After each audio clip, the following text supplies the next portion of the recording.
The choice within. The train rattled on iron tracks, the rhythm a grim reminder of the journey's final destination.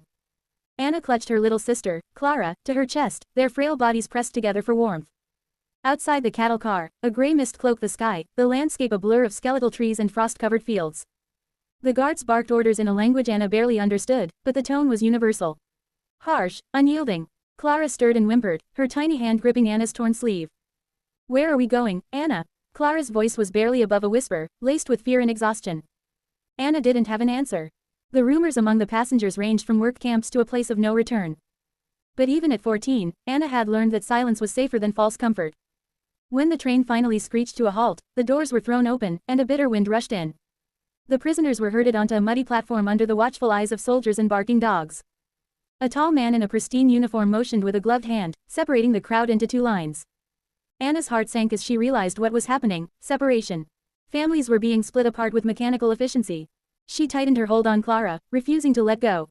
"Keep walking," Anna whispered as they approached the uniformed man. "Don't look up. Just stay with me." But the officer's gaze landed on them. "You," he said, pointing at Anna. "Work, then at Clara. Children go there." "No," Anna's voice cracked. She pulled Clara closer, shielding her as if her body could form an impenetrable wall.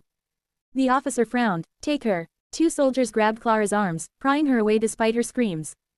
Anna fought back, her fists flailing against the guards, but a rifle butt to her side sent her crumpling to the ground.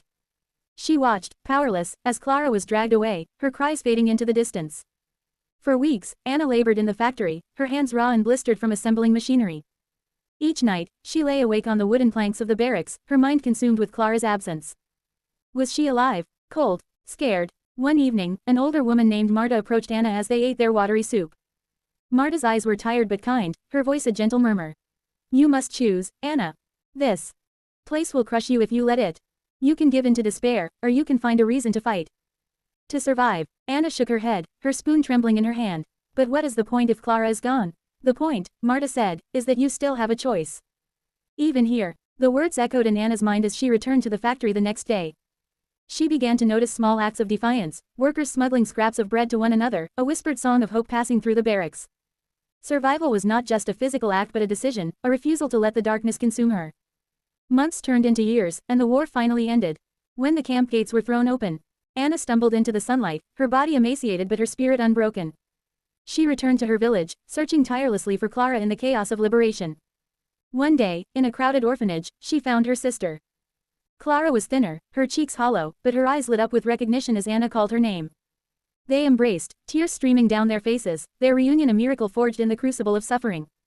Years later, Anna would tell her children about that time, about the choices she made in the darkest hours. She told them that even when everything is taken away, the power to choose, hope, love, resilience, remains. "The world can be cruel," Anna said, her voice steady, "but we can still choose who we become."